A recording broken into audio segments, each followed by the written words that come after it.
Hello and welcome students, আশা করি তোমরা সকলেই খুব ভালো আছো। জ্ঞানজ্যোতি কোচিং সেন্টারের পক্ষ থেকে তোমাদের সবাইকে আরো একবার স্বাগত। তো আমি মীরা ম্যাম, আমি আজকে তোমাদের সেমিস্টার থেকে বাংলা বিষয় থেকে দেখো আবার একটি নতুন টপিক নিয়ে চলে এসেছি। আজকে আমি যেটি নিয়ে আলোচনা করব সেটা দেখো আমি বোর্ডেই তুলে ধরেছি। তোমাদের যে বাংলা গদ্য সাহিত্য রয়েছে, সেই বাংলা গদ্য সাহিত্যে শ্রীরামপুর মিশন যে আছে তার যে অবদান কতটা সেটা সম্পর্কে আমি আলোচনা করব এবং সেখান থেকে কিছু গুরুত্বপূর্ণ তথ্য নিয়ে কিন্তু আমি তুলে ধরবো। তো আলোচনাটি শুরু করার পূর্বে তোমাদের ছোট্ট করে একটা ইনফরমেশন দিয়ে দিই। দেখো বোর্ডের কর্নারে তোমরা দুটো নাম্বার দেখতে পাচ্ছ, এটা হচ্ছে আমাদের Gyanjyoti coaching centre official helpline number.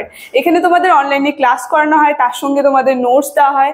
তো তোমরা যারা যারা আমাদের সঙ্গে যুক্ত হতে চাইছো তারা উপরে দেওয়া এই নাম্বার দুটির সঙ্গে যোগাযোগ করে কিন্তু আমাদের সঙ্গে যুক্ত হয়ে যেতে পারবে। ঠিক আছে, তাহলে আমি আলোচনাটি শুরু করছি। দেখো, প্রথমেই তোমাদেরকে বললাম যে বাংলা গদ্য সাহিত্যে যে শ্রীরামপুর মিশন রয়েছে তার অবদান যে কতটা সেটা নিয়ে আজকে আমি আলোচনা করব। তো প্রথমে শুরুতে তার অবদান সম্পর্কে যদি আমি কিছু কথা বলি, যে 19 শতকে এই বাংলা গদ্য সাহিত্যে এই যে শ্রীরামপুর মিশন এর অবদান কিন্তু বিশেষ উল্লেখযোগ্য ছিল। আমরা যদি একটু নজর দিই, তাদের আসল উদ্দেশ্য ছিল, যারা এই শ্রীরামপুর মিশন গড়ে তুলেছিল তাদের আসল উদ্দেশ্য ছিল যে খ্রিস্টান ধর্ম যে রয়েছে সেটা সাধারণ মানুষের কাছে প্রচার করবে। দেখো আমি বোর্ডে কিছু কিছু লিখেছি। প্রথমে আমি লিখেছি এই যে দুজন স্মরণীয় যে মিশনারি ছিল, উইলিয়াম কেরি আর মার্সম্যান, এরাই কিন্তু এই শ্রীরামপুর মিশন প্রতিষ্ঠা করেছিল। ঠিক আছে, তো এরা দুজন স্মরণীয় ব্যক্তি। তো তারপরে দেখো আমি লিখেছি, এখানে তুলে ধরেছি যেটা আমি লিখেছি। তো তার সম্পর্কে আমি আরেকটু বলি।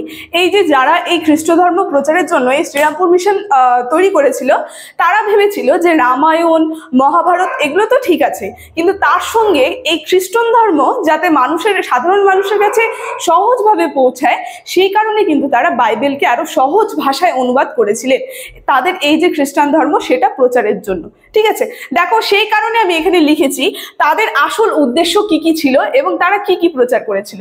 দেখো রামায়ণ মহাভারত তো আছেই, তার পাশাপাশি তারা এই যে বাইবেল যে রয়েছে, এই বাইবেল সহজ ভাষায় প্রচার, ঠিক আছে, সহজ ভাষায় তারা সাধারণ মানুষের কাছে প্রচার করেছিল। তার সঙ্গে আমরা দেখব এই যে সংস্কৃত, ব্যাকরণ, তারপরে অমর কোষের টিকা, এগুলো কিন্তু তারা প্রকাশ করেছিল। এই সমস্ত গ্রন্থ তারা প্রকাশ করে। দেখো পরে আমি তুলে ধরেছি এই যে মঙ্গল সমাচার, মতিউর চরিত্র যে রয়েছে, এই গ্রন্থটিও কিন্তু এই শ্রীরামপুর মিশন থেকে প্রকাশ ঘটে। তারপরে পরেরটাতে আমি দেখো এখানে লিখেছি যে মার্সম্যানের অনুবাদক গ্রন্থ।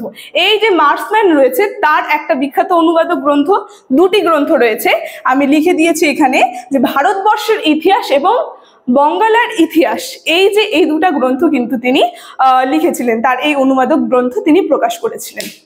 এবং তাদের সম্পর্কে যদি আরেকটু জানতে চাই, এই মিশনারির অবদান কতটা রয়েছে, বলা হয়েছে যে ধর্মমতে তারা যেই হোক না কেন, কেরি বিবিধ ভাষায় অভিজ্ঞ ছিলেন। এই যে উইলিয়াম কেরি যে রয়েছে তাকে আমরা দেখব তিনি বিভিন্ন ভাষায় কিন্তু অভিজ্ঞ ছিলেন। তিনি ধর্মমতে খ্রিস্টান হোক না কেন সমস্ত ভাষায় কিন্তু তার জানা ছিল, অভিজ্ঞতা ছিল। ফলে অনুবাদেও সেই অভিজ্ঞতার প্রকাশ লক্ষ্য করা যায়। এই অনুবাদের মধ্যে আমরা দেখব তার যে অভিজ্ঞতা সেটার প্রকাশ কিন্তু আমরা লক্ষ্য করতে পারবো। তবে ভাষার ক্ষেত্রে জড়তা বর্তমান, কেননা আজকের ভাষার সঙ্গে সেদিনের ভাষার কোনো মিল খুঁজে পাওয়া সম্ভব নয়। তবু বাংলা গদ্যের বিকাশে এদের অবদানকে অস্বীকার করা যায় না।